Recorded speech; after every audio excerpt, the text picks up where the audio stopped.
We start out this half hour with news out of the Middle East, where Israel Prime Minister Benjamin Netanyahu says his country's war against Hamas has entered a second stage. The Israeli Defense Forces is now intensifying airstrikes on Hamas targets across Gaza and dispatching troops into the Palestine territory as part of its expanded ground defense. Israel says its latest strikes killed several Hamas commanders, and the Gaza Health Ministry reports more than 7,000 dead since the war began. The death toll in Israel topping more than 1,400. Here's more from ABC's Justin Finch in Washington.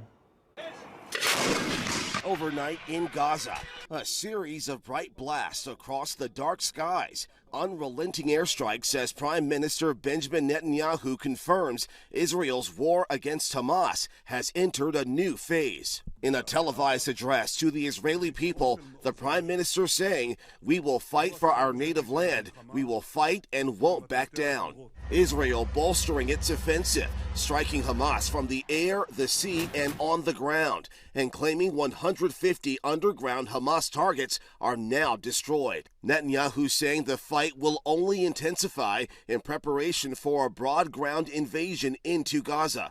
A Hamas official promising a fight.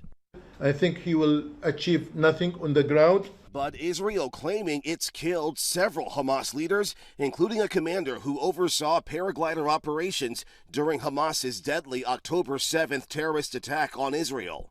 Across the Gaza Strip, concerns about a worsening humanitarian crisis. Neighborhoods now reduced to rubble. The growing number of injured overwhelming hospitals. Unidentified sources say the internet has been restored in some areas. Food and fuel supplies running low. The United Nations reporting a crowd of thousands broke into Gaza warehouses Sunday, taking food and basic survival items. Meantime, Israel believes Hamas is holding more than 200 hostages in Gaza. The White House also working with Israel and partners in the region to secure the release of those hostages.